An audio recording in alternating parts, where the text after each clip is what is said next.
같이 찬송가 272장 함께 찬송하겠습니다.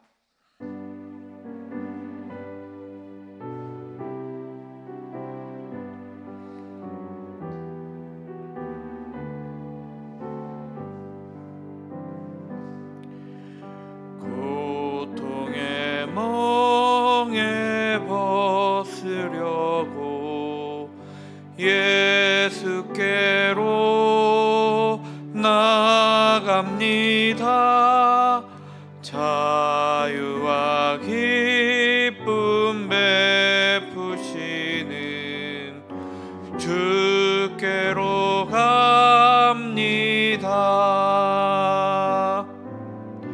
병든 내 몸이 튼튼하고 빈궁한 삶이 부해지며 죄악을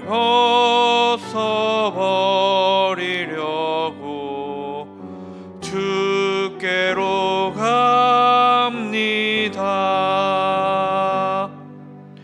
낭패와 실망 당한 뒤에 예수께로 나갑니다.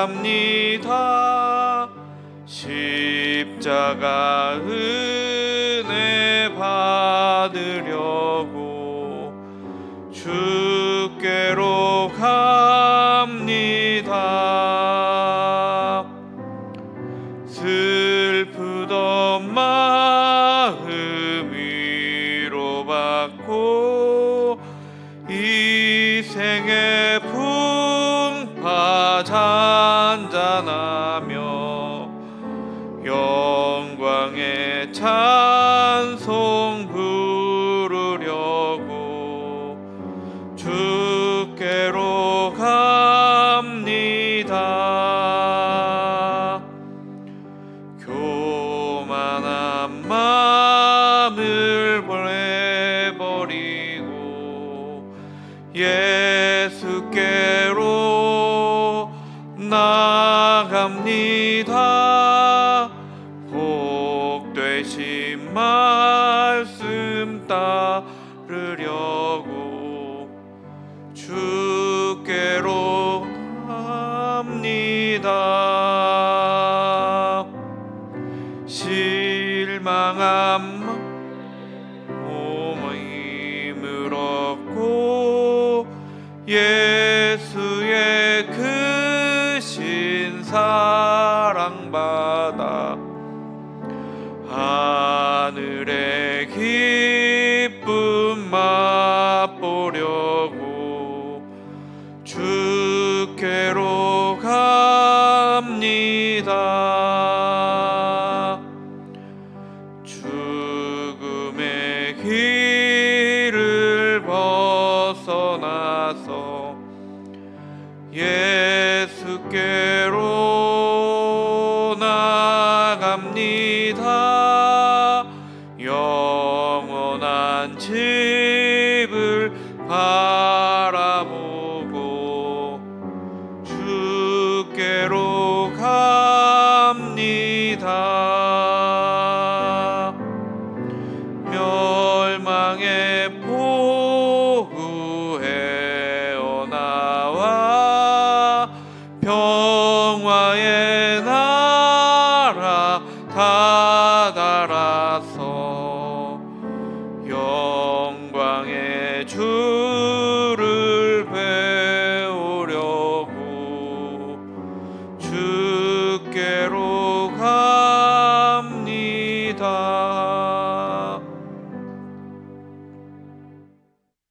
아멘. 사랑의 하나님 감사합니다. 우리에게 새로운 날의 아침을 주셔서 주님 앞에 나올 수 있도록 인도하여 주시니 감사드립니다. 주님께서 우리를 사망에서 건지시고자 십자가에 달리심을 믿고 감사드립니다. 우리의 고통과 어려움들을 주님께서는 마음 아파하시며 우리가 행복하기를 바라심을 믿습니다. 주님께서 우리의 마음을 위로해 주셔서 슬픔은 기쁨으로, 고통과 아픔에서 평안으로 향하는 줄로 믿습니다. 이제 주님의 말씀을 따르며 말씀 앞에 서는 우리 모두가 되게 하여 주시옵소서. 그래서 종국에는 예수님을 닮아가는 우리 모두가 되게 하여 주시옵소서. 예수님께서 우리를 주님의 길로 초청하십니다. 우리가 그 부르심을 쫓아가는 성도들이 되게 하여 주시옵소서. 이제 주님의 말씀 앞에 섭니다.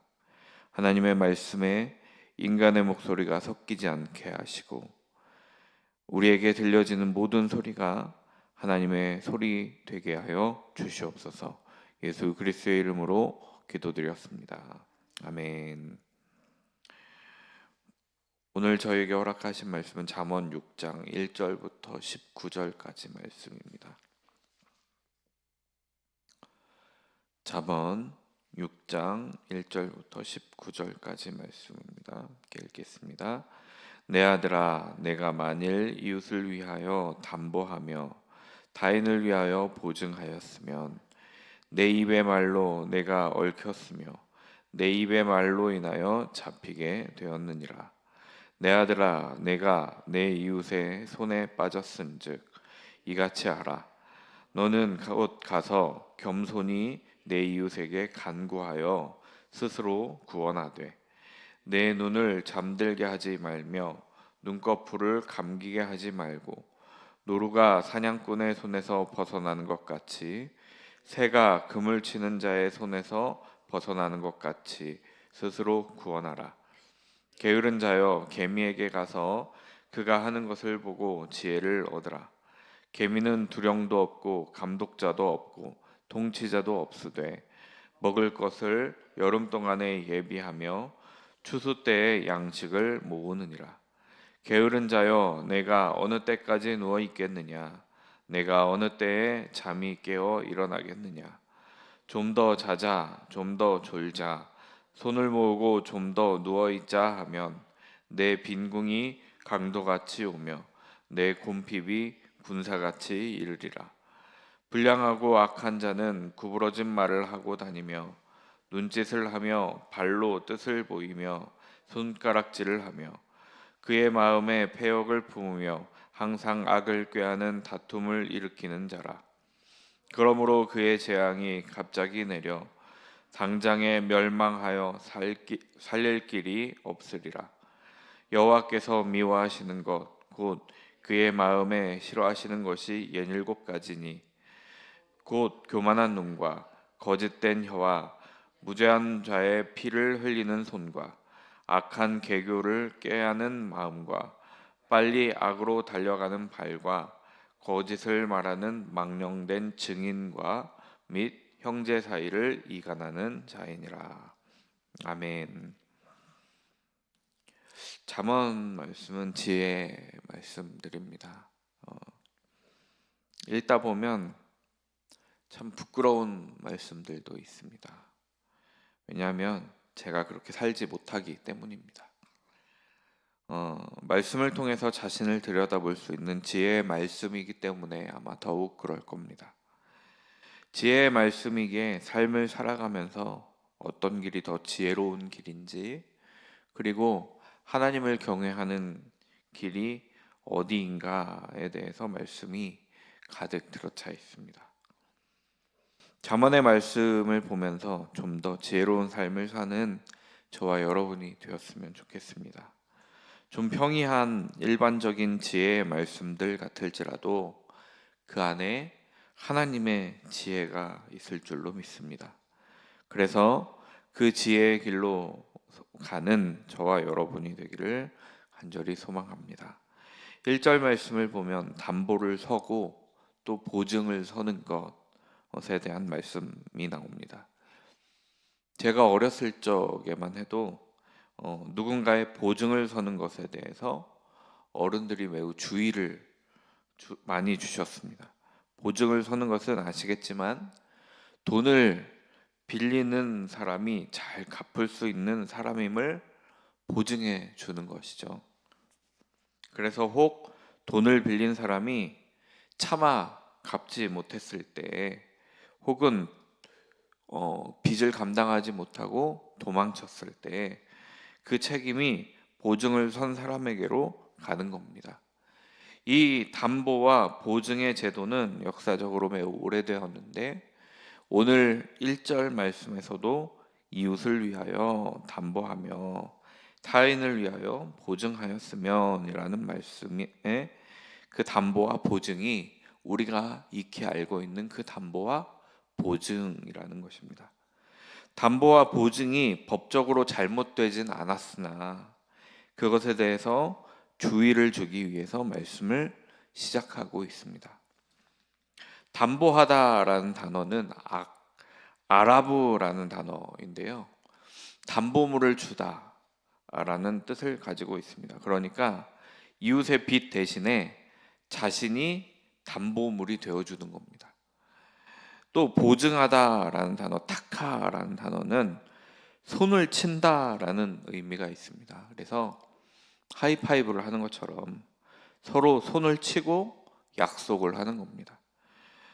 마치 악수를 하는 것 같습니다. 그러니까 어떤 약속을 하고 나서 우리가 우리 협정이 잘 끝났습니다 하고 악수를 하는 것처럼, 그렇게 보증인이 된다라는 의미를 가지고 있는 것이 이 손을 친다라는 의미입니다. 특히나 구약 시대에 보증을 할 때에는 기록을 하는 것이 아니라 말로써 보증을 많이 했기 때문에 서로 손을 치면서 보증인이 되는 것입니다. 그래서 2절 말씀을 보면 내 입의 말로 내가 얽혔으며 내 입의 말로 인하여 잡히게 되었다라고 말씀하고 있습니다. 그 보증이 글이나 기록이 아닌 말로써 이루어지고, 또 말씀드렸던 것처럼 손바닥을 치면서 마주잡는 행위로 이어집니다.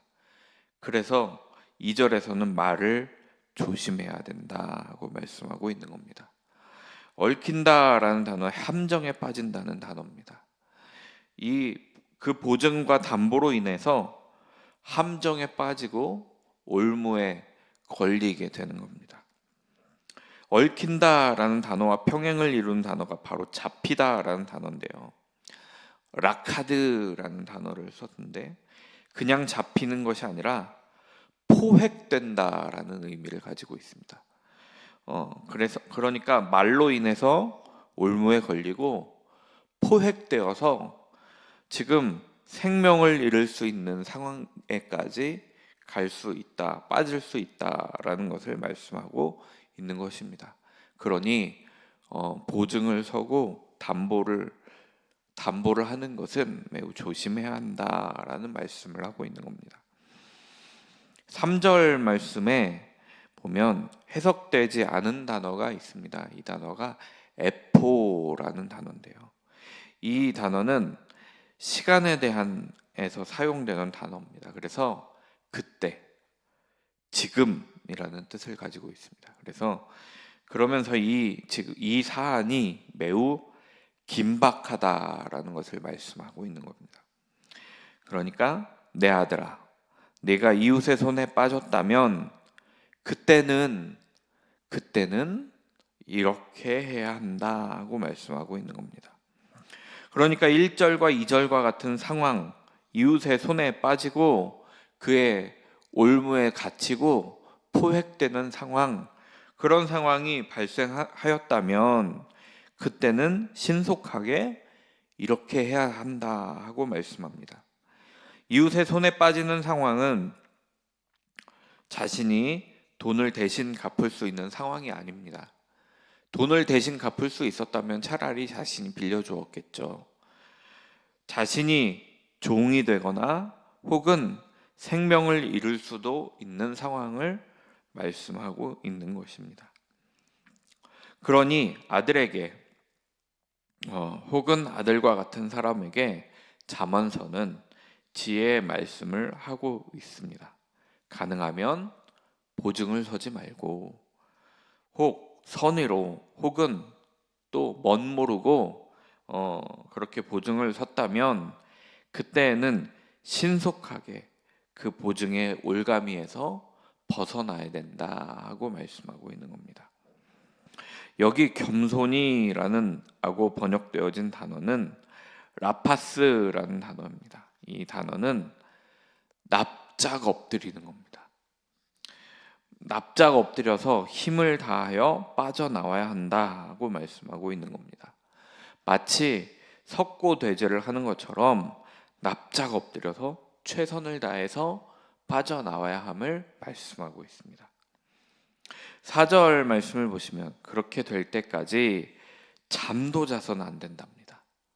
순간적으로 눈꺼풀이 감기는 졸음에도 빠져서도 안 된다라고 말씀하고 있습니다. 그러니까 상황이 매우 심각하다는 말씀을 하고 있는 거죠. 노루가 사냥꾼의 손에서 벗어나듯이 자신을 구하라 하고 말씀하고 있습니다. 우리가 동물의 세계 같은 것을 보면 노루, 사슴, 약한 동물들이 살기 위해서 정말 열심히 다름박질하는 모습을 보게 됩니다. 또 올무에 빠지거나 걸리더라도 혹은 그런 상황 가운데 자신의 살에서 피가 날지언정 빠져나가기 위해서 열심히 노력을 합니다.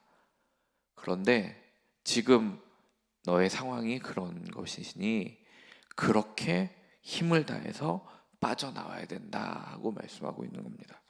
그렇게 빠져나와야 된다라는 말씀입니다.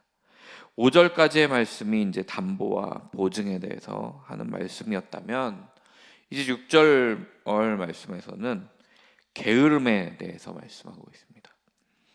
심지어 그 부지런함과 경제에 대한 관념을 개미에게서 배우라 하고 말씀하고 있습니다. 그래서 6절에 게으른 자여 개미에게 가서라고 말씀을 시작하고 있습니다. 잠언에서 게으른 자는 매우 빈번하게 등장하는 인물입니다. 여러 게으른 사람들을 이야기하는 것이겠지만 그 사람들이 참 많이 나옵니다. 제가 보기에는 제가 참 게으르거든요. 그래서 이런 말씀이 참 부끄럽습니다. 개미는 부지런함의 대명사입니다. 잠언에서도 지혜롭다고도 할 만큼 그렇게 개미는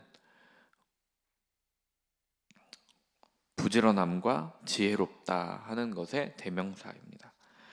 왜냐하면 개미는 시키는 사람, 곧 두령, 감독자, 통치자가 없음에도 불구하고 열심히 일하기 때문입니다. 개미에게는 어떤 지휘체계가 없습니다. 그러니까 강요와 감독이 없다라는 말입니다. 그 강요나 감독이 없음에도 불구하고 일을 열심히 한다는 의미를 가지고 있습니다.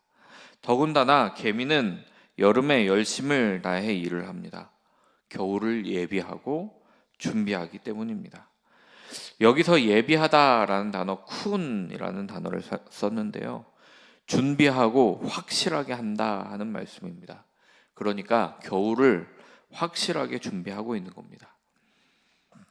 말씀에 나오는 추수 때는 가을을 의미하는 것이 아닙니다. 추수할 수 있는 때, 그때를 의미하는 겁니다. 이스라엘 지역은 통상적으로 여름에 추수를 한답니다. 그래서 죄송합니다. 그러니까 개미는 기회가 있는 동안, 움직일 수 있는 동안 계속해서 열심히 모아 놓습니다. 개미를 예를 들으니 이제 게으른 자를 꾸짖고 있습니다. 언제까지 잠을 자고 언제 일어날 것이냐 하는 말씀입니다. 9절과 10절 말씀을 보면서 매번 부끄럽습니다. 제가 눕고 싶고 좀 더 자고 싶고 그러거든요. 게을러서 일어나기 힘들어하고 더 자고 싶어 합니다. 그런데 여기서는 일해야 할 때, 일을 해야 할 때 계속해서 눕고 자고 하는 사람을 말씀하고 있는 겁니다. 일을 해야 할 때, 그러니까 개미가 여름에 열심히 일을 하는 것처럼 일해야 할 때는 잠에서 깨어서 열심을 다해 거두고 열심을 다해 모아야 하는데 그렇지 못한 사람을 두고 하는 말입니다. 일을 해야 하는데 좀 더 자자, 좀 더 졸자 하면 안 된다는 것입니다. 그리고 손을 모으는 것처럼, 모으는 것은 손을 포갠 채로 잠에 빠져 있는 그 모습을 형상화하고 있는 말씀입니다. 일해야 할 때 일하지 않으면 가난에 빠질 수밖에 없습니다. 그런데 이 가난이 빈궁과 곰핍이라고 성경에서 말씀하고 있는데, 특별히 절대적인 빈곤을 말씀하고 있는 겁니다. 가난해서 먹지도 못하고 무언가를 할 수 없는, 치료도 받을 수 없는 그런 지경에 이르는 것이죠. 이런 절대적인 빈곤이 강도같이 온다라고 합니다. 강도는 어느 순간 갑자기 오죠.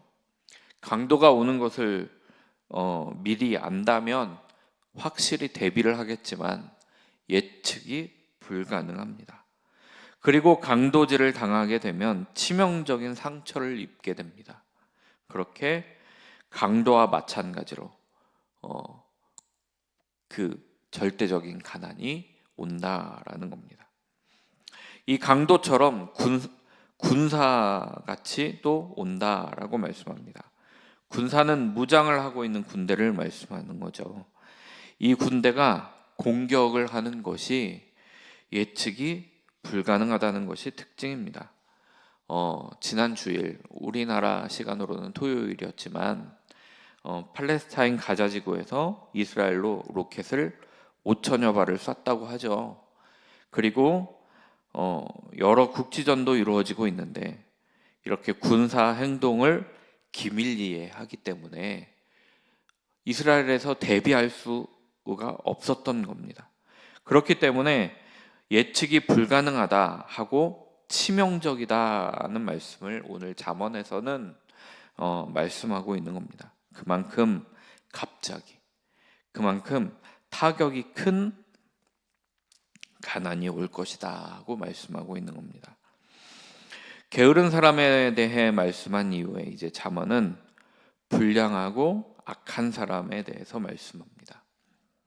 불량한 사람은 벨리알이라고 하는 단어를 사용했습니다. 우리가 몇 번 본 말씀이죠. 그래서 파괴하는 사람, 사악한 사람, 경건하지 않은 사람 등으로 번역할 수 있는 이 단어입니다. 온갖 종류의 악당에게 쓰이는, 불량한 사람에게 쓰이는 단어가 이 벨리알이라는 단어입니다. 여기서 이 불량한 사람과 악한 사람은 동격으로 봐야 됩니다. 그 사람은 이케슈트라는 말로 쓰였는데 사악한 말을 하고 심술궂은 말을 한다라고 말씀합니다.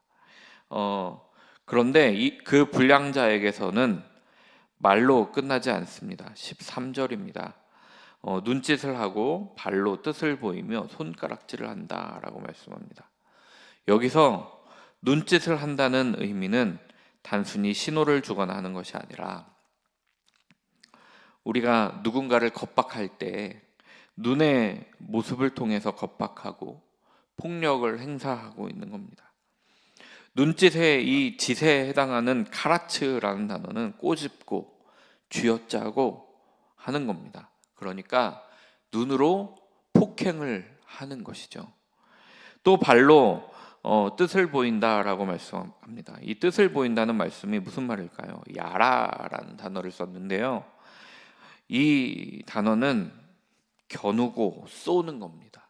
그러니까 눈으로 폭력적인 상황을 만들고 발로도 그렇게 하고 있는 겁니다. 행동으로 그렇게 하고 있는 겁니다. 손가락질도 마찬가지입니다. 손으로써 어떤 신호를 하여 폭력적인 상황을 만들고 있는 겁니다. 그래서 맥케인이라는 신학자는 이 세 가지 동작을 음산한 상징 언어다라고 표현합니다. 14절에서 더욱 자세하게 이 불량한 사람에 대해서 말씀하는데 그는 마음에 패역을 품었다라고 말씀합니다.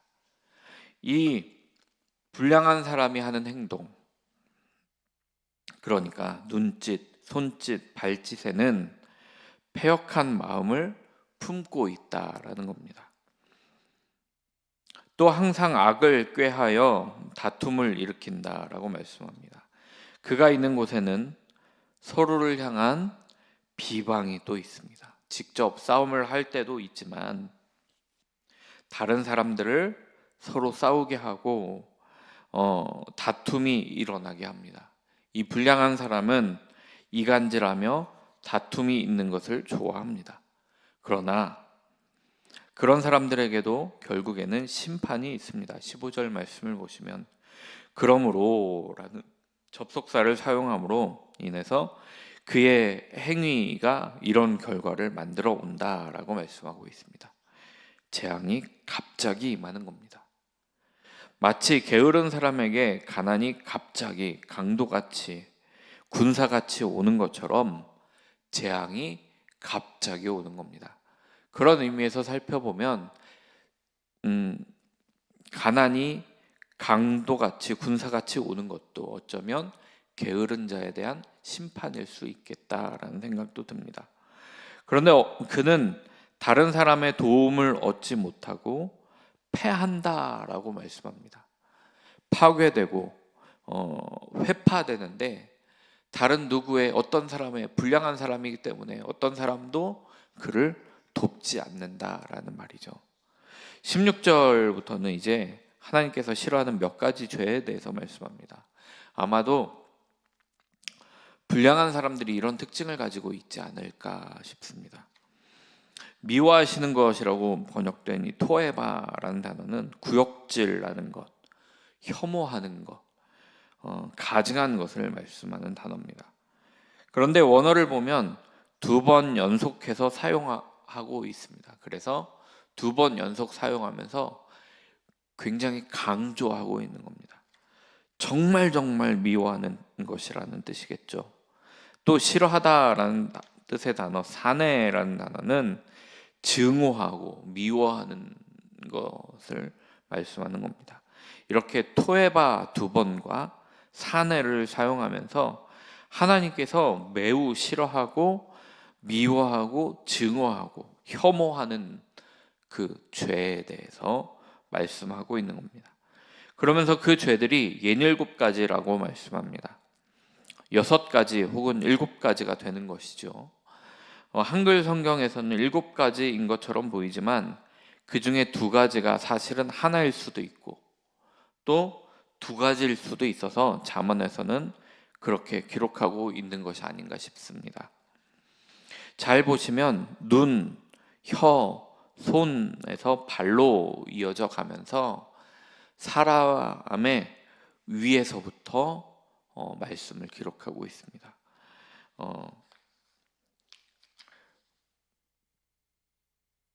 위에서부터 아래로 가면서 하나님께서 싫어하시고 미워하시는 죄에 대해서 말씀하고 있습니다. 교만한 눈은 오만함과 교만을 말씀하는 거죠. 주제넘게 자랑하고 자신을 지켜 세우는 겁니다. 교만한 사람들을 보면 그 정도가 심한 사람들은 하나님보다도 자신들이 더 높은 것처럼 이야기하고 행동하는 것을 볼 수 있습니다. 또 거짓된 혀에 대해서 말씀합니다. 이 거짓은 세케르라는 단어를 썼는데요. 기만하고 거짓으로 조작하는 것을 말씀합니다. 그런데 이 거짓이라는 것은 다른 사람을 죽음에 이르게도 하는 것이 이 거짓이라는 것입니다. 예를 들면 이세벨이 나봇을 죽이기 위해 보냈던 그 거짓 증언하는 사람들, 그 거짓으로 인해서 한 사람이 죽음을 당할 수 있는 것이죠. 이렇게 선량한 사람을 죽음까지 몰아넣을 수 있는 것이 바로 거짓이라는 겁니다. 또한 무죄한 자의 피를 흘리는 손을 하나님께서 싫어하십니다. 여기서 피를 흘린다라는 말씀은 죽인다라는 말이죠. 그런데 그 살인이 그냥 우발적으로 범해지는, 그러니까 나도 모르게 범해지는 그 살인이 아니고 계획적 살인인을 말씀하고 있는 겁니다. 여기서의 피를 흘리는 것은 계획적으로 의도적으로 사람을 죽이는 것이죠. 이제 18절에 내적인 태도와 외적인 행동을 하나로 묶고 있습니다. 이것을 이제 한 가지로 보느냐 아니면 두 가지로 보느냐에 따라 6가지가 되느냐 7가지가 되느냐입니다. 마음으로 생각하고 행동으로 옮겨지는 겁니다. 마음으로 꾸미고 행동하는 모습입니다. 악한 일을 계획하고 실제로 악을 행하는 겁니다. 이렇게 악한 마음과 행동을 마음과 발로 표현을 하고 있습니다. 이제 19절에서는 앞서 말씀한 그 신체 부위의 악을 통하여 나오는 말로 인한 악을 말씀하고 있습니다. 악한 말을 통하여 거짓 증언하고 악한 말을 통하여 형제와 형제 사이를 이간질하는 겁니다. 하나님께서는 형제가 연합하는 것을 좋아하시지 그들이 싸우고 반목질시하는 것을 모습을 좋아하시지 않으십니다. 그러니 그렇게 살지 않아야 한다라는 말씀을 오늘 말씀에서는 하고 있는 것입니다. 이렇게 오늘 말씀에서는 보증, 담보와 같은 일들, 또 게으른 자에 대한 훈계의 말씀, 불량하고 악한 사람이 어떤 사람인지, 그리고 하나님께서 싫어하시는, 미워하시는 죄에 대해서 말씀하고 있습니다. 오늘 함께 예배하는 모든 성도님들께서는 기왕이면 하나님께서 좋아하시는 일을 행하고 삶을 살아나가는 저와 여러분이 되었으면 좋겠습니다. 오늘은 기도합니다. 이주민교회와 청년들을 위해서, 그리고 남궁년 집사님과 유민지 자매님을 위해서 계속해서 기도해 주시고, 또 이스라엘을 위해서도 간절히 기도 부탁드립니다. 특별히 그곳에 계신 선교사님들 위해서 기도 부탁드립니다. 어제 이재훈 목사님이랑 잠깐 카톡을 했는데요. 다행히 그곳은 아직까지는 안전한 축에 속한다고 하더라고요. 그래도 계속해서 기도 부탁드립니다. 사랑과 은혜가 풍성하신 하나님, 주님께서 우리를 사랑하시는 것을 기억합니다. 우리가 주님께서 우리를 사랑하시는 것처럼 서로를 사랑하고 그들의 행복을 추구하며 살게 하여 주시고, 잠언 말씀을 보면서 그 말씀이 우리의 삶의 지표가 될 수 있도록 주님 인도하여 주시옵소서. 오늘 하루도 주님과 동행하며 주님 기쁘시게 하는 삶 살 수 있도록 인도하여 주시옵소서. 예수 그리스도의 이름으로 기도드렸습니다. 아멘.